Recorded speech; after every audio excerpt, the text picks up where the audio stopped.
अस्सलाम वालेकुम नाज़रीन, welcome to the channel we casual रहते हैं क्योंकि हिकमत तो खिदमत है। जी जनाब, अगर आपकी कमर में प्रॉब्लम हो रही है, कमर में दर्द हो रहा है, चाहे मर्द हो चाहे ख़वातीन हो, कमर में चुक आ गई हो, तो जनाब सर्दियों में अमूमन तौर पर पंजीरी में एक जब आप चम्मच खाते हैं तो उसमें हल्का सा गोंद का भी एक मज़ा आता है और एक कमर कस कहलाते हैं। कमर कस यानी अपनी कमरों को कस लें, इतनी ज़बरदस्त चीज़ है ये।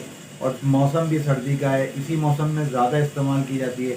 चाहे मर्द हो चाहे औरत हो, ये इस्तेमाल कर सकते हैं। ख़ास तौर पर ख़वातीन के लिए बहुत अच्छी होती है, लेकिन अगर मर्द हज़रात इस्तेमाल करना चाहें तो वो भी इस्तेमाल कर सकते हैं। इस्तेमाल का तरीका ये है कि तवे पे हल्का सा भून लें और ये फूल जाएगी। उसके बाद इसको दूध के साथ पाउडर बनाकर इस्तेमाल करें, वैसे इस्तेमाल करें।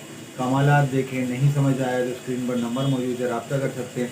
मुझे इजाज़त दें। मैं आपका हरबलिस्ट हकीम मेहर मोहम्मद मुबीद। अस्सलाम वालेकुम।